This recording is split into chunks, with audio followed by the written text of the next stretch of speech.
Hello, my name is Joel and I'm web designer here at PSP Inc. And today I'm going to show you how to make an image black and white in Adobe Photoshop.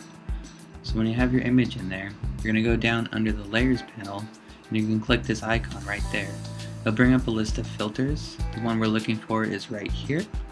When you click it once, it'll make the image black and white. Photoshop does have some presets just like the cropping. You can click those right here. Blue filter, green filter.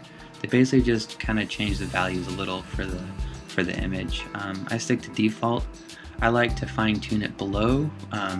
Moving the sliders left and right provides a little bit more control, which is what I like.